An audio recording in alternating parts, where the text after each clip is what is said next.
केंद्रीय मंत्री चिराग पासवान ने बिहार में एनडीए और उनकी पार्टी कितनी सीटें जीत रही है इसके ऊपर किया सबसे बड़ा खुलासा। दूसरे फेज की वोटिंग से पहले चिराग पासवान ने बड़ा दावा कर दिया।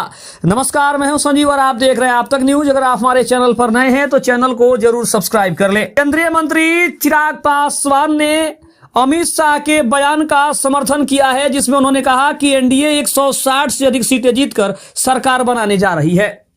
चिराग पासवान ने कहा कि पहले चरण में हुई दमदार वोटिंग इसी ओर इशारा कर रही है। पटना में मीडिया से बातचीत के दौरान चिराग पासवान ने कदम आगे बढ़ते हुए दावा किया कि पहले चरण के रुझान साफ तौर पर इशारा कर रहे हैं कि एनडीए सरकार बना रही है। उन्होंने कहा कि हम अपने सभी उम्मीदवारों से फीडबैक ले रहे हैं और उस आधार पर कह रहे हैं कि एनडीए सरकार बना रही है, इसमें कोई शक नहीं है।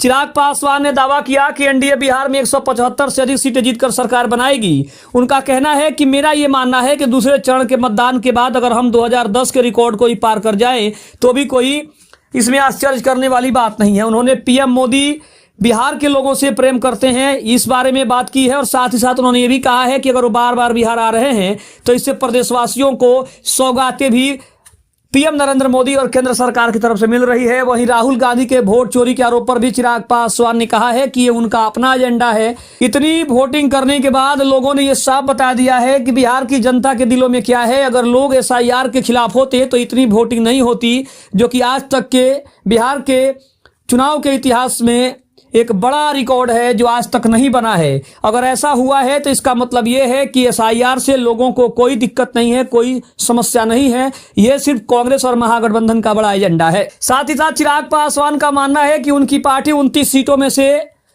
10 से 12 सीटों पर जीत सकती है, क्योंकि उनकी पार्टी का भी दावा है। और अगर सूत्रों की माने तो वहां भी बताया जा रहा है कि चिराग पासवान इस चुनाव में काफी बड़ा अंतर पैदा करने वाले हैं। और अगर ऐसा होता है तो उनकी पार्टी अब की बार उप मुख्यमंत्री के लिए एक बड़ा दाव खेल सकती है, क्योंकि चिराग पासवान भी बार बार इस बात की ओर इशारा कर रहे हैं कि अगर उनकी पार्टी अच्छा खासा सीट लाने में कामयाब हुई तो उसके बाद वो कहीं ना कहीं एनडीए से ये मांग करेंगे कि उनकी भी पार्टी के कुछ मंत्री पद मिले, उनकी भी पार्टी को कहीं ना कहीं कोई बड़ा पद मिले, उप मुख्यमंत्री की कुर्सी मिले। क्योंकि महागठबंधन ने पहले ही तय किया है कि अगर महागठबंधन की सरकार बनती है तो तेजस्वी यादव को मुख्यमंत्री, तो वहीं वीआईपी के प्रमुख मुकेश सहनी को उप मुख्यमंत्री बनाया जाएगा। लेकिन अभी तक एनडीए में मुख्यमंत्री और उप मुख्यमंत्री के चेहरे को लेकर कोई बातचीत नहीं हुई है। तो ये माना जा रहा है कि कहीं ना कहीं चिराग पासवान भी इसी इंतजार में है कि अगर 2025 के विधानसभा चुनाव,